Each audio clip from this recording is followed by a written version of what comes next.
Hi everyone, I'm Jean-Baptiste Bozige, CEO and founder of Ekimetrics. I'm really delighted to welcome you for this third edition of Eki.Vision. We have created Eki.Vision so that we can step back, think about the future of our job, our mission with clients, and even more broadly about the world and society. For 17 years, we have been driven by the desire and pleasure to crack the most complex issues thanks to data. We have creating competitive advantages thanks to AI solutions for our clients. That's our everyday job.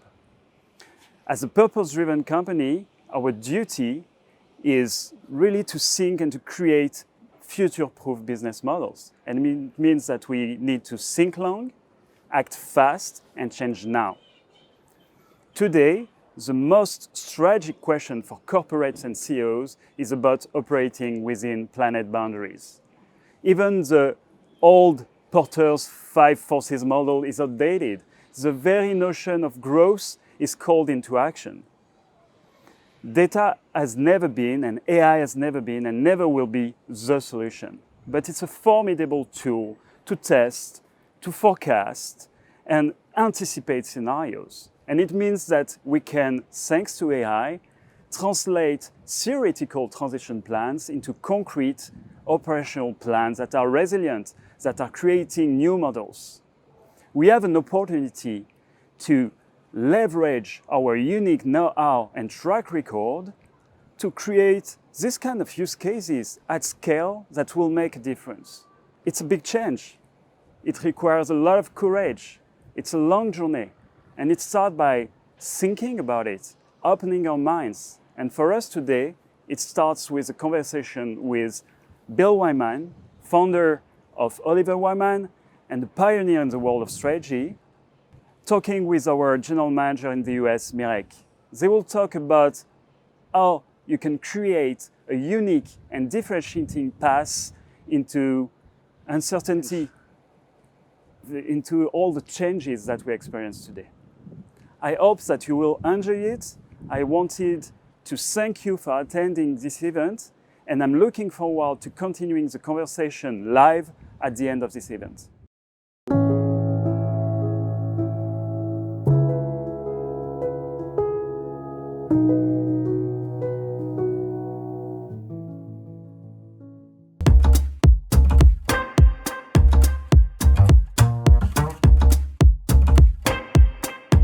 On behalf of the entire Ekimetrics family, I'd like to introduce you to Bill Wyman, a co-founder of a global consulting firm, Oliver Wyman, who next year will have been exactly 40 years since of its founding. Bill Wyman, it's my pleasure to have you here with us. Good to see you. Thank you for coming. I'd like to ask you a couple of questions related to the very, very relevant subject of sustainability, relevance, survival in this business, competition, one of which is about how companies need to excel in order to make themselves relevant and to make themselves also profitable while also preserving and protecting our planet. Mm-hmm. You know, 40 years in the business plus, I think there's one fundamental answer to that, and that is corporate character. You have to define not what the company is, but who the company is. We're in an environment of rapid change, even disruptive change sometimes. It's very important to have a foundation under which the company is solid and continuing and consistent, no matter what that external environment is. Character, I think, is the answer. You have to clearly define who the company is. What are its fundamental values that are practiced no matter what the context is on the outside? The fundamental beliefs. And you need to not only define them, but you need to clearly articulate them and to clearly reinforce them constantly to the employees of the company. It's really the only thing I've ever seen that can sustain a company across a rapidly changing landscape. How about another subject which is very relevant as we see our clients and partners throughout our journey? About differentiation, how can you differentiate yourself in this crowded field based on your 40 years of experience at Oliver Wyman? Differentiation is really important. If you don't differentiate, if you look the same as multiple other competitors, the customer ends up devolving to price as a differentiating factor. When they do that, you end up in an undesirable spiral. As you lower your price, you have fewer resources to differentiate. Undifferentiated, the price goes down, fewer resources. It's very difficult to recover from that kind of situation. So differentiation is really key. It's really important. You can differentiate in terms of expertise, industry expertise, or functional expertise. You can differentiate in values, although that's even more difficult. That's more of an execution thing. But it's really important to differentiate. Let me give you an example. And it's not a client, it's somebody that I'm a customer of. USAA is an insurance company that initially insured only military, active military, and their families. I got involved many years ago, 60 years ago with them, and I have had superb service from them ever since. The reason is they fundamentally understand who they are, and that is they specialize only in active military. They respect the military for what they're doing. They're equipped to deal with them all over the world. When you call somebody there, they know the context, they know the answers, because that's what they do. They're specialized in that, and they do it much, much better than anybody else. That's an example of a decision to how you're going to differentiate yourself. As you know, every firm has its mission statement, lofty ideas where to go. But I'd like to ask you, what's in the core of a firm when it comes to its purpose? Can you share some of the examples from the 40 years of experience? A long time ago, when I was in business school, I can remember really clearly a case study that dealt with this explicitly. And I can remember standing up and arguing passionately that the only purpose of a corporation was to get a high return to the shareholders. It had no other purpose. It should not be political. It should not be social. Only that. The world has changed an awful lot since then. That is not only inadequate, but it's inappropriate for today's environment. You have to be sensitive to the social context in which you're operating. There are other function, values, and purposes of corporations today. So I agree with you. Purpose is really important. It's something that has to be addressed and clearly and repeatedly part of the branding of the company. Really important. One other aspect of purpose, and that is it needs to be addressed with urgency. It is really important that people understand that this is a primary goal of the company and that it is something that will be pursued no matter what the environment in which it's operating. Thank you very much, Bill, for coming here and for your time and insights, and we hope to see you again. The next sequence is gathering insights from executive frontline on sustainable and forward-thinking transition in their company. This will be followed by a conversation around future-proof marketing practices with our second guest, Charles Dodd, from the Enterprise Holdings, a leader in transportation and mobility. Stay with us.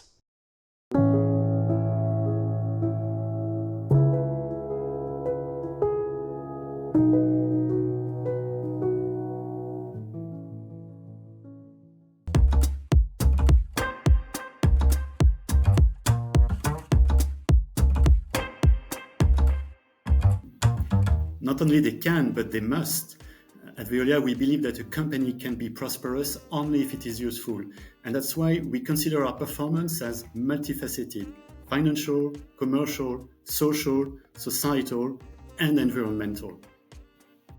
I believe performance and impact can only coexist if the topic is personally endorsed by the CEO and not just delegated to a team. Now, in the luxury industry, I've seen two themes. First one, in major groups such as Cartier or De Beers, you need to change both mindsets and the organization. It's a heavy constraint and it takes much time. In startups built around impact, on the other hand, it is a very creative and joyful process that will create quick and relevant impact. I think it's a must that they have to live together. I think the reality is when you look at how consumers' purchase behavior is changing and evolving, customers are looking for companies that have a sustainable business model, are taking their responsibilities seriously. And I think as a result, you're also seeing investors value companies and entities that have a sustainable roadmap and future and clear pathway forward at higher levels. Also, in the now, we have achieved the AAA rating on the CDP listing for the consecutive fourth year, which recognizes our leadership in the environmental transparency on forest, climate change, water security. At the now, our mission is to bring the health through food to as many people as possible. Sustainability at the core of our mission, to inspire healthier choices and make the positive impact to the local community and the environment. We believe the combination of financials and sustainability is the way to drive the value for all. At Rovna, we like to build virtuous loops. First step, we stay true to our promise. Circularity is involved in every step of the business model. It becomes a mindset. For that, we use a compass and we are a purpose-driven company. 2, we let our partners own the mission and be part of the adventure. More than a market, we are building a collective. 3, we constantly adjust. We adapt to clients, we listen to our collective, yet we stay true to our promise and go back to square one. I think ensuring a culture of entrepreneurism and curiosity, one of experimentation and testing and learning is critical so that you can keep pace with the ever-changing, rapidly evolving landscape we find ourselves in. You know, we kind of are looking at AI as one example in 3 pillars around productivity and how we operate internally, around content and how we generate and create content moving forward, and how we use it to help us drive our business results in terms of performance and optimization and understanding real insights from the data, not just focusing on aggregating the data. So I really like the idea that you have to improve a lot of things by 5%. It's very hard to move an organization in any area by 50% plus. So if you can change many things by 5%, I think you can get to a great outcome. Firstly, it's very important to have a stronger belief on our mission. Secondly, people culture is very important. Third, we have great assets, that's our brands, which have a very meaningful and sustainable purpose to serve life.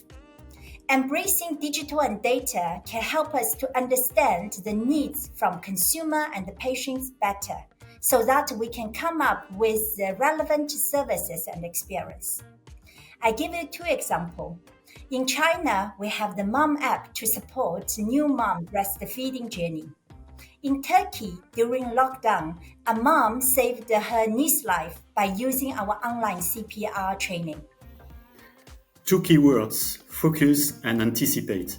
First, we set clear strategic priorities, what we want to accelerate, optimize, and reduce. Then we deploy the solutions that already exist and have a significant impact, for example, producing energy from waste or reusing wastewater. And of course, we innovate to anticipate the evolutions of our market, for example, by recycling electric vehicle batteries. I think we're realists. I think we're looking to ensure we set meaningful goals that are achievable, that our entire organization can rally against, such as internal, carbon footprint and plastic targets, as well as targets with our clients for production and the carbon footprint we create in the making of our content. Rovna is definitely visionary. That was in the DNA of Léon Rovna back in the 19th century, who built the very first jewelry manufacturer in the world. In his manner, he revolutionized jewelry market a few centuries ago, and today he now wants to revolutionize the eco-jewelry market. We definitely see ourselves as a visionary leader because we put sustainability as a strategic priority rather than a separate agenda. But most importantly, I believe driving the sustainable change is more than individual efforts. It requires cooperation and collaboration with partners, NGOs, governments. By working together with all stakeholders, I believe we are able to drive the sustainable future for all. Our ambition is to be the leader for ecological transformation, the one who paves the way and sets the standards in decarbonization, economy and generation of resources, or depollution, as we did, for example, in the past for the treatment of hazardous waste through an adapted regulation, as we did also for the management of water and wastewater.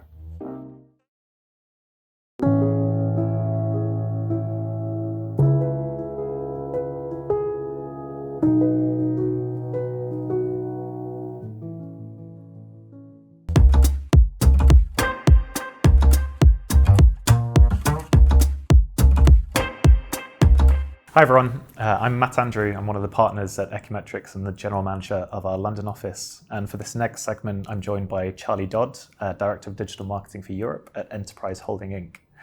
So Charlie, great to have you with us. Thanks for joining. Hi Matt, thank you for having me.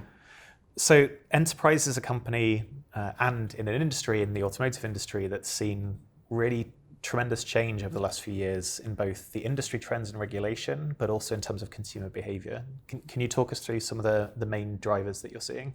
Yeah, sure. It's an incredibly exciting industry to be in right now because of those changes. There are three big changes that we're seeing. One is the shift from internal combustion engine, ICE, to electric vehicles. The second one is around changing consumer expectations in terms of ownership models. So car sharing is fast becoming a thing, and that's starting to scale now. And the final one is a more recent phenomenon, which is mobility as a service, and what that is in a nutshell is really consumers' expectations changing in terms of the transport options and services that are available to enable them to get from A to B using, for example, multimodal transport. Predominantly driven by two big shifts. One is regulatory. So EVs, consumers don't particularly want to buy EVs or have to learn how to drive EVs, but regulations really are incentivizing customers to start looking at that, and that's where we can help. And then the other one, in terms of mobility as a service, that's really being driven by, as we said, consumer expectations and technology. I guess both are really driven by technology, but one is consumers adopting that technology versus the other one, which is government regulation driving that change. Okay.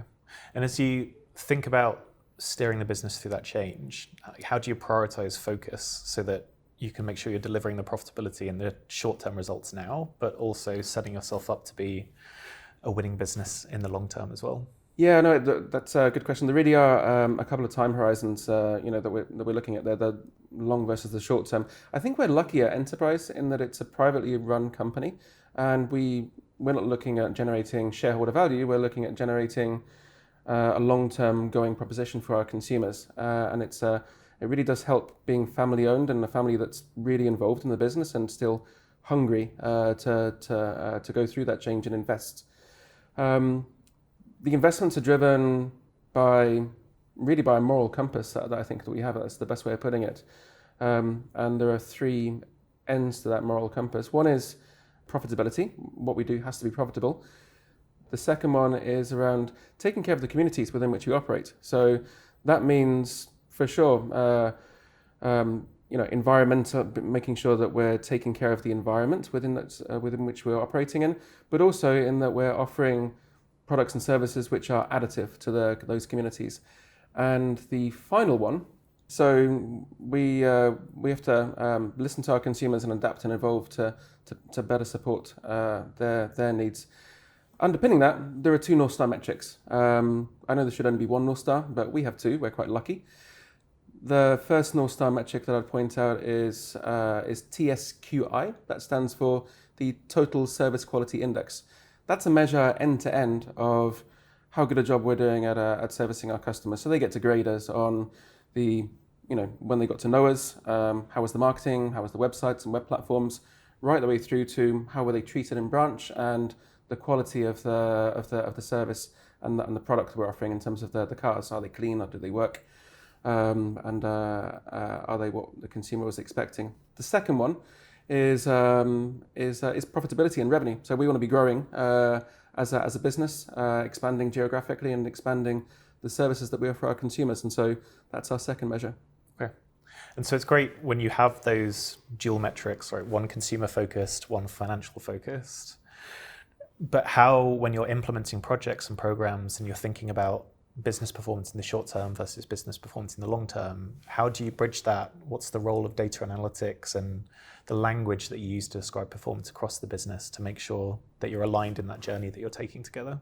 I think we're quite we're lucky again in that the data that we have is really rich, both operationally and where I'm in marketing, and we can, and it's connected. And I think that having that data connected between operations and marketing is super important, both for some of the longer term initiatives, as well as some of the more agile areas that we're looking at adapting, evolving, and continuously improving for our consumers. So a couple of examples. One is around car share or car club. That feels still quite new as a product actually, but we've been doing it for close to 20 years, car club in the UK. And in terms of the data that we're using there, we have both the operational data, which tells us how consumers are using those cars, where the cars are, how far they're being driven, where they're being driven. We can also tell, if that car is having a problem, what the problem is, and so that's really connected, both in terms of connected to the consumer as well as connected to the car manufacturers. And then on the marketing side, we understand have we got the right product? Is it the right proposition that we're putting for consumers? And as the product evolves, we can evolve our marketing along with that, and we can see if consumers are taking up that product. And so we can see their TSQI revenue. Those North Star metrics are flowing through on that long-term, capital-intensive program of changing and adapting to consumer changes in expectations and behavior. Second one, we can also be a lot more agile. Something that we're testing at the moment is something fairly simple, which is a one-way car rental to an airport preferable and a good substitute for airport parking. That one isn't capital intensive. We've got the product. It's really around repackaging that and seeing if consumers want that product or not. And that's just buying a few keywords on AdWords. And again, we can still measure that through TSQI and through profitability. Okay, so having that kind of steer of those short-term tests, the things that you can really stand up very quickly and establish initial demand, all the way through to those same metrics steering your long-term capital-intensive infrastructure projects and changing the fundamentals of the business, like connect and create a common currency across the whole business. Yeah, completely. I think some companies call it growth hacking. We call it always be testing because we like our 3-letter acronyms, but essentially it's that. It's changing, adapting, being agile, and growing. Great. No, lots of reflections to take away from that specific kind of use case in enterprise. But for those business leaders in industries where the change is still to come or is only just starting, how would you support them, or what piece of advice would you give that would help them navigate that coming change and steer successfully through that? I think choosing the right North Star metrics is hugely important. Making sure that they're understood and that they can flow right the way through the organization and empower the workforce. That works for us, along with the moral compass. I think one without the other isn't going to lead to the right outcome. Everyone, right the way down to someone who's just started out in a branch, can impact those metrics, and I think that's quite powerful for the workforce and helps us offer a really good service for our consumers. Great. Really appreciate your time today. Thank you for joining us. Thank you for having me.